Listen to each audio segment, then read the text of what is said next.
Welcome to the Mareathon and welcome to Vlogmas Day 21.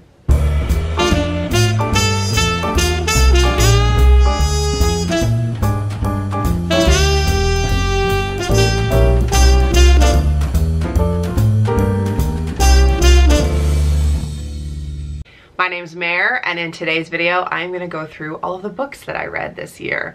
I had a goal to read 15 books in 2018 and I'm super excited to announce that I in fact read 31. Most of these, I'd say about 70% were audiobooks, and that was a real game changer for me this year. So I was able to still read books, but not have to just sit and read. Now I did sit and read like this. I treated myself to a Kindle Paperwhite this year and I found that to be wonderful, especially when reading in bed at night, being able to turn off the light and still have it backlit but not have it be that blue light. So these are going to be in the order in which I read them. I'm going to go through all the ones I read and then I'm going to tell you which ones my favorites were, and I'll tell you which ones you can skip. There were a couple that I just like put down and didn't continue to read, but these are all the ones that I actually got through. First, coincidentally, is called Firsts. It's the book from Time magazine. It was a compilation. It's called Firsts, Women Who Are Changing the World. And it is all women who are first in their respective like career or category or like niche, and I found it fascinating. And I ended up sending it to my sister and my niece because I thought this would be something super cool to read with your daughter. I learned so much and was super inspired, and it was a really cool first book to read this year. The next one I read was Modern Romance by Aziz Ansari and Eric Kleinenberg, and it's more research and science than it was comedy. It's a look at dating and love in the modern era of, you know, digital romance and just like completely different standards in 2018. So I read this, and then all the controversy came out this year about Aziz Ansari, so take it with a grain of salt, whatever you think, but I found it interesting, especially being someone who hasn't dated in 13 years. The Science of Getting Rich is the next book that I read, and if you've read You Are a Badass by Jen Sincero, you will know that she recommends this one. It's by Wallace Wattles. It's super old, but still rings true, and I found it to be very interesting and helpful. Cara Alwill-Leiba's Girl Code was the fourth book I read this year. It was probably the third or fourth time that I've read it. If you haven't read Girl Code, to me, it's a must. It's really good. I also recommend her podcast, Style Your Mind. You'll see that I'm a Cara Alwill-Leiba fan as we continue because I actually read 3 of her books this year. Brene Brown's Daring Greatly was the next one that I read. I love this book. This was the second time that I read it. First time I read it, it was actually given to me by my therapist. She lent it to me and then I bought it for myself and reread it this year. It is wonderful. Daring Greatly is definitely very on brand with everything that we talk about here in the Mareathon. Brene is so smart. She has a PhD. She does tons of research. She's been researching vulnerability and shame for decades, and I loved Daring Greatly. It's one of those ones that has my writing all over it. Kate Flanders' The Year of Less is the next one I read. I listened to this and I listened to it like early in the year when I was really getting into like purging and being more of a minimalist, and I didn't realize when I bought it that she's actually from BC, so that was a super cool coincidence. But it's her year chronicling of her, it's a true story, of her giving up alcohol and like eating better and giving up like negative relationships and having like less stuff, doing less, all things less. And I found it very inspiring and really interesting and honest. I would highly recommend. Leanne Moriarty's Big Little Lies I read this year. I've never actually seen the show, but I really enjoyed the book. You'll see there's not a lot of fiction in my list. I'm really more of like a self-help celebrity autobiography kind of gal. The Secret by Rhonda Byrne I read this year. Rhonda Byrne, I think you pronounce it. Honestly, because I just felt like I hadn't read it and I needed to, because I'm such a self-help person and it seemed to be something that I was circling and everyone was recommending that I read. I liked it. I feel like I already kind of lived my life by The Secret, but it was like self-affirming and interesting, and yeah, I'll listen to it again. I will say, if you buy the audiobook, be prepared. There's a lot of like music in it as well, which isn't normal for an audiobook. Okay, Unfuck Yourself by Gary John Bishop. Loved this book so much this year. I actually listened to it 2 times in a row. Finished it, started it again, listened to it again. I liked it better than The Subtle Art of Giving a Fuck, which I read last year. It's basically just about like undoing the ways in which you've messed yourself up. And it led me to putting myself out there for the first time this year and asking someone out. It didn't go well. I was rejected, but at least I did it. And I highly recommend this book, especially if you are someone who's not really into self-help. It's like a no nonsense. If you listen to it, I think he's like Scottish or Irish. It was really interesting. And if you have a guy in your life that you think would like a self-help book, this one's a little bit more rugged and like no nonsense. Definitely loved it. Option B by Sheryl Sandberg and Adam Grant was the next one I read. This is the best book I've read on grief. I've talked about it a lot, so I'm not going to go on and on and on about it, but if you know anyone who's grieving, or you are, or you've been through a loss or a divorce, or you're just finding yourself in a situation that you never anticipated, recommend option B. Mel Robbins' The 5-Second Rule is the next one I read. And I'd never heard of Mel Robbins till my good friend Vanessa messaged me. We are often screenshotting books that we're reading and sending them to each other. Like lots of books I read and lots of the ones she reads we've recommended. And Mel has become a huge influence in my life this year. The 5-Second Rule is all about the science behind procrastination, and that it literally takes 5 seconds from the time you decide to do something until the time that you decide not to do something and to procrastinate and talk yourself out of it. So it's how to break that cycle within 5 seconds. And it's so easy to read. It's so interesting. And I catch myself multiple times a day doing this practice and this exercise. I credit Mel in really helping my time management this year and my overall productivity so much. This was a great one. Don Miguel Ruiz, I'm probably butchering that. The 4 Agreements. You could say I liked this book. I got a 4 tattooed on me this year. Yeah, hi, hello. It's wonderful. It is the lock screen on my phone, the 4 Agreements are. It's so good. So the 4 Agreements, in short, are be impeccable with your word. Don't take anything personally. Don't make assumptions, and always do your best. I listened to it, instantly decided I was gonna get a 4 tattooed on me. Then I bought the physical copy. It's so good. That has been a life changer for me this year, for sure. Then, this might surprise you, for the first time this year, I read You Are a Badass at Making Money by Jen Sincero. You Are a Badass changed my life years ago. I talk about it a lot. I always have a copy on hand to give away, and I love Jen Sincero. You Are a Badass at Making Money is just as wonderful. So good. Okay. The next 3 I listened to were all by Andy Cohen. He has a talk show on Bravo. I don't know because I don't have cable. He has like a show on Sirius, or a channel on Sirius. He like hosts a lot of the Real Housewives reunions. Again, I don't watch any of that. Anyway, I was just looking for something light and fun to listen to, and I listened to all 3 of his books in succession and flipping loved them. Superficial, Most Talkative, and the Andy Cohen Diaries. I didn't listen to them in order, but it was so interesting. So,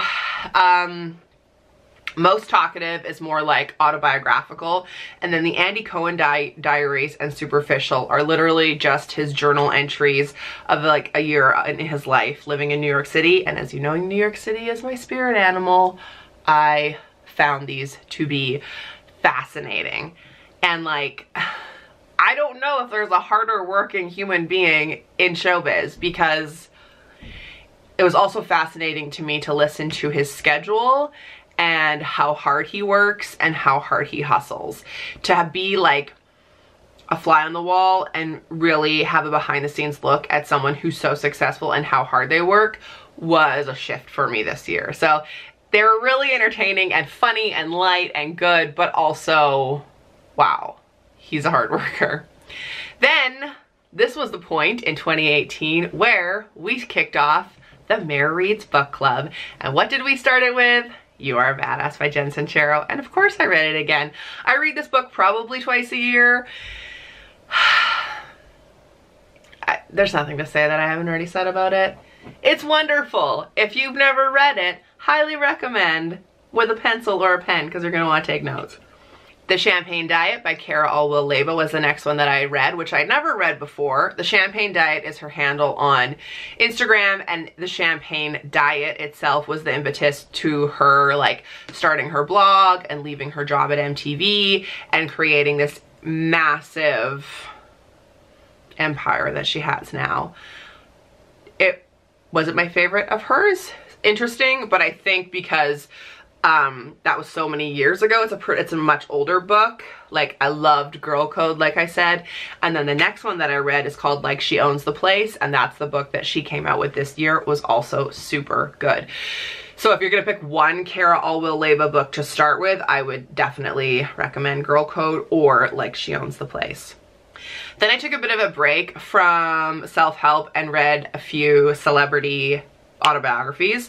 Born a Crime by Trevor Noah, which was super interesting because he was born in Africa, and where he was born and when he was born, it was illegal for an African, like a black woman and a white man, to have a baby, which is what his parents did. So he was born a crime. Like, he had to be hidden. His parents couldn't like legally say that they were together, and it was really interesting.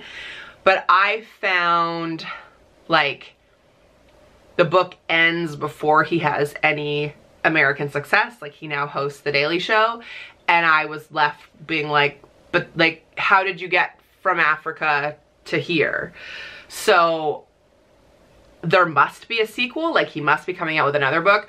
I would recommend Born a Crime. It was interesting. I listened to it, but it definitely left me wanting more. Then I listened to Down the Rabbit Hole by Holly Madison, a former Playboy playmate, Play Bunny, married to Hef. Fascinating. It was so interesting. I listened to it. It was like all the tea. It was so interesting. Highly recommend if you just want like a really light listen or a read. Then I listened to Celebrity Run-Ins by Kathy Griffin, from A to Z. So it like goes from A to Z, like different celebrities that she's had run-ins with. I love Kathy Griffin and have for years, so I found it really hilarious and a really easy, light listen to. Then I read one of the only other fiction this year, which was When Life Gives You Lululemons by Laura Weisberger. She wrote Devil Wears Prada, and the rest are totally escaping me. Revenge Wears Prada. I'm sure you're screaming at me right now. I've read most of her books. This was a good one. Yeah, I would recommend this one for sure. Really easy read, really interesting, keeps you like riveted, and it's just a fun one for sure. Then we got back to the self-help, and we as a book club read Braving the Wilderness by Brene Brown. Holy crap, I loved this book. Fascinating, so interesting, so helpful. Braving the Wilderness is like, again, something that we as marathoners could have like written about because it's amazing. Spirit Junkie by Gabby Bernstein I listened to. It wasn't my favorite. If you're going to pick one Gabby Bernstein book, I recommend a zillion times over The Universe Has Your Back. Then I listened to Girl Logic. I actually bought it so that Leanne and I could listen to it when we went to Victoria. It's by Eliza Schlesinger. You'll probably know her as an incredibly famous comedian.